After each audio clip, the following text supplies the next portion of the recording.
In a world where you only have one life, much like the world we live in, one lonely rogue plays a classic World of Warcraft adventure on a road to level 60 without dying on a PvP server. You're watching. You dig that?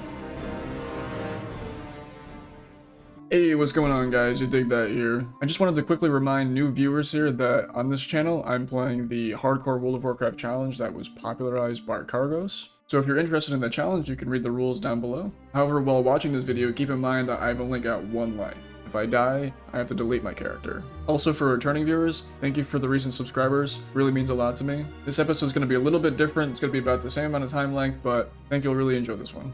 I also wanted to really quickly reveal my face.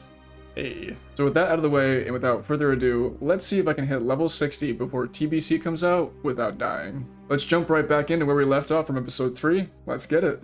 Last episode, we just hit level 14, and trained a few skills from the Rogue Trainer in Stormwind. I look over my quest log and decide to go to Dun Moreau, take the tram to Ironforge, picked up Fine Bingles, turned in the reports. I also picked up Suburtfuggin, even though I didn't have to do this quest. It took me an extremely long time to actually figure out where this quest was, as I was playing without a quest tracker, but I finally found where to complete Suburtfuggin. Accepted Onin's report. I didn't realize at the time that this was the same exact rogue quest on the human side, so I just deleted the same dagger and re-equipped the new one. But hey, I got some XP out of it, so I think it was worth it. Turned in Onin's report, then I finally made my way to Loch Modan, turned in Shimmer Stout, and picked up Stout to Cadril. Accepted In Defense of the King's Lands and the Trog Threat. Then I started both quests. After murdering all the Trogs later, I completed both of them. Ran to Thelzamar and picked up the Flight Path, turned in Stout for Cadril, picked up Rat Catching and Mountaineer Stormpike's task, picked up Thelzamar Blood Sausages, accepted Ironband's Excavation, and killed his bear quickly for level 15. Then I continued to grind out Thelzamar Blood Sausages, but in the meantime, I circled around and finished Rat Catching first. Rat Catching finished, Thelzamar Blood Sausages completed, I ran into town and decided to put my 6th talent point into Opportunity. Turned in Rat Catching and Thelzamar Blood Sausages, did some cooking quickly, turned in Stormpike's Delivery, Mountaineer Stormpike's task, and picked up Stormpike's Orders and Filthy Paws. Then I went back to complete the second continuation of In Defense of the King's Lands. I was a little worried about this quest, as it's much harder than the first. While I was attempting to finish In Defense of the King's Lands, I found myself at a point where I only needed 2 more Stone Splinter Seers to finish the quest. I saw that I was pretty high level, and that there were 2 Seers grouped together, so I got the wild idea that I'm gonna risk it and see if I can take them both out. I open up on the first Trog with Sap in order to incapacitate one. I start doing as much DPS as I possibly can. I drop dangerously low in HP, but I had 4 combo points, so I eviscerate to kill 1 Trog. Immediately I turn away and hit sprint. As I run away, I'm hit by 1 more lightning bolt as I run towards a big group of mobs. Thankfully, at the very last second, I was able to de-aggro the last Seer and somehow still live. Once I heal back up, I go take out my revenge on the other Trog and finish him off to complete the King's Lands quest. Turned in Defense of the King's Lands, made my way to Ironband's Excavation, and turned in the quest. Picked up Gather Idols and Excavation Progress Report.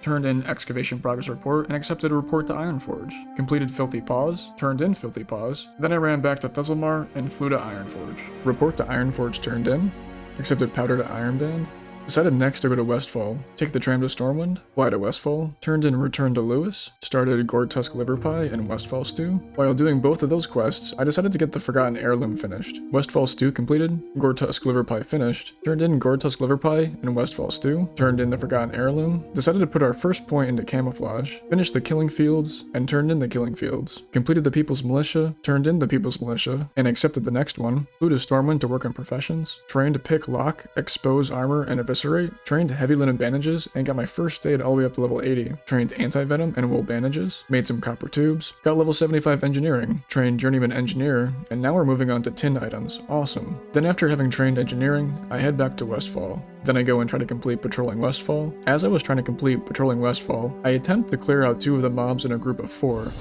I decide to go all in on this encounter. I use a health pot on myself when I get too low on HP, and take out the first mob. I immediately run back towards the other 2 and start doing as much damage as possible. Use an explosive rocket and pop evasion. I drop the next mob and focus the last. I literally had nothing left and just had to hope and pray. Thankfully, I take out the last mob as I kite away somehow, and we're still alive unbelievably.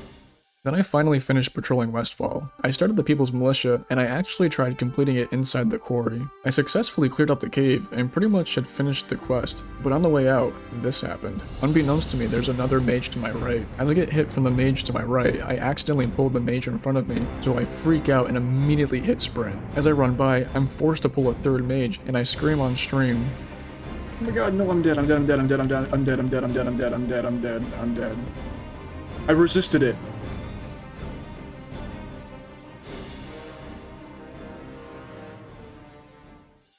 After basically having had a heart attack, I take my revenge on the mages that tried to kill me and finished the People's Militia. Finished poor old Blanchy, turned in the People's Militia, and picked up the continuation. Turned in patrolling Westfall, then I turned in poor old Blanchy. Turned in Thunderbrew, completed the People's Militia, then I picked up Keeper of the Flame, The Coast Isn't Clear, and the Coastal Menace. Completed the Coastal Menace, and finished the Keeper of the Flame. Then it was time to complete the Coast Isn't Clear. I made my way all the way up the coast to finish off the Coast Runners. After that, I run down and try to start doing the Warriors. During one of my encounters, this happens. I try to take on 2 warrior murlocs. I knew that the situation wouldn't be all that difficult, but I take out the first murloc with ease. I turn the focus the next and gouge the murloc, use a bandage on myself, and I think I'm fine. Then all of a sudden, as I'm fighting the murloc, memories from episodes past come rushing back to me. Hey, so what do you think? I'm on an adventure to try to make level 60 without dying. Thoughts? Oh, you're doomed, especially that one of my horses I have to offer. Nobody likes you, Emma. Oh yes, Sir Dig, very clearly. You had one too many Rhapsody mods and started dancing with all the she-dwarves. You stripped down to your underwear, and while gallivanting about, you hit your head on something and have only just woke up now. You'll never make it to level 60. You're just gonna get yourself killed. Then I go to click health pot, and this happens. Let's go ahead and eviscerate, and health pot. Oh, I died. I clicked the health pot. I'm gonna cry.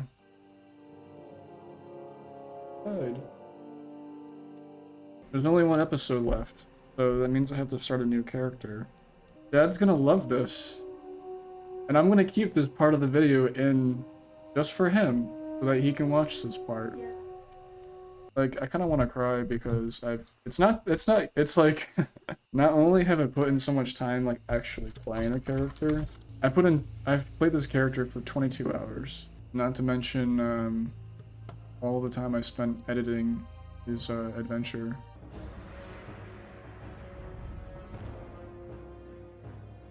This is for you, Dad. You don't believe I'll actually do it, will you? Well, guess what, Dad? Since you have been a big fan of the whole series, shout out to my dad. This is for my father. D-E-L-E-T-E. Okay. No! Oh my gosh. No! Stream's over. Good night, cruel world. GG. So if you made it this far, thank you. I dig that. Not to worry though, guys. This might have been the demise of my hardcore rogue, but we will be having a second season. Well, season 1 didn't last very long, but I'm considering this the end of the season anyways. I'm thinking that for next season we'll be starting a Hardcore Warlock, so stay tuned for that. Sorry for not having any roleplay sections in this video. When I died, I deleted my character, so I couldn't exactly go back and do all that, and I kind of forgot that I shouldn't delete my character, so whoops. But with me dying, I also kind of wanted to just move on to the next new thing. But I truly hope you guys enjoyed this series. What's been really awesome about doing this series is that I've learned a lot about streaming and a lot about recording, so I'm hoping that the next few series will be a little bit more high quality. And for next series, I may even try to do the series live as opposed to doing it post. So these episodes have been post recordings of my audio over the top of the gameplay. I want to get it to a point where you can still hear what's going on in the game, but it's not distracting from my voice, so we're working on that. If you haven't noticed so far, all of the in-game audio has been completely silent, but we'll get to that. But anyways, also remember to give this video a like, comment, and share this with a friend if you would. I'd really appreciate that. And I truly hope that these videos can inspire more players to play the Hardcore World of Warcraft challenge. And remember, don't forget to click your health pots. Did you dig that?